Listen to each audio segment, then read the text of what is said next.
And 1 week of violent protests, there is calm on the streets of Kazakhstan finally. The unrest has been ruthlessly crushed. The protesters have returned home, but the story is far from over. There will be a dissection of what happened. How did sleepy Kazakhstan rise up in revolt? Fuel prices, says the government. But you saw the pictures from last week, thousands of people marching on the streets. There was rioting and clashes with the police. That kind of outrage does not happen for fuel. It happens with deep discontent. And at the heart of this discontent is one man, Nursultan Nazarbayev, president for 3 decades, godfather of the current Kazakh regime. It's the classic tale of a despot. Nazarbayev kept getting richer, his people kept getting poorer. Kazakhstan has natural reserves worth millions of dollars. They pump out 1.7 million barrels of oil every day. They make up 40% of the world's uranium reserves, but not everyone gets these riches. 162 people make up 55% of Kazakhstan's wealth. In other words, 162 people own more than half the country.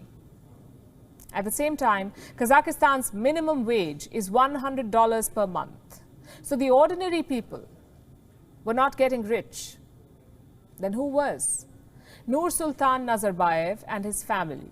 His second daughter is the majority stakeholder in Kazakhstan's biggest bank. Her stake is $2.8 billion.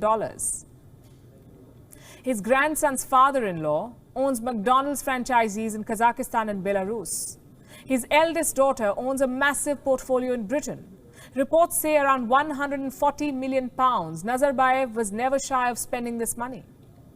From 2011 to 2015, he enlisted the services of former British Prime Minister Tony Blair. He paid Blair's company around $7 million a year.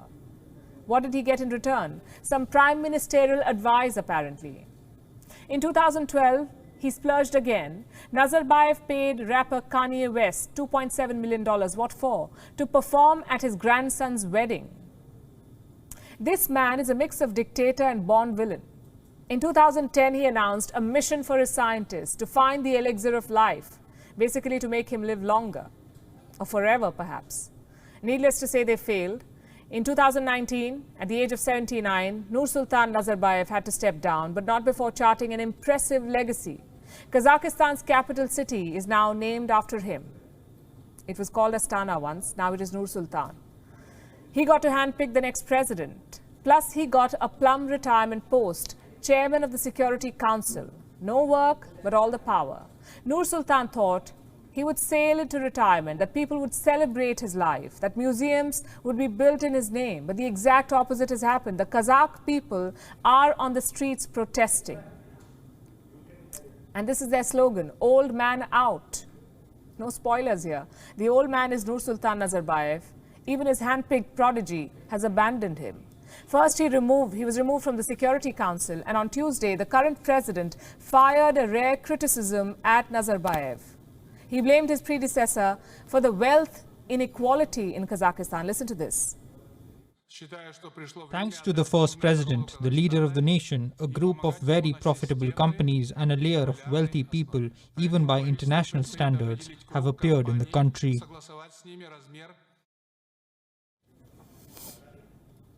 It's easy to dismiss this as an isolated case, but the fact is, there is a message for all autocrats here.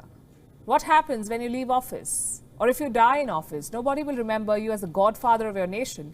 They will blame you for their hardships, or your successor will dismantle your legacy. It has happened before. And since we're talking about former Soviet states, I'll give you an example from the Soviet Union. In 1956, Soviet leader Nikita Khrushchev gave a secret speech to his party men. What did he say in that speech? It was basically a condemnation of his predecessor, Joseph Stalin.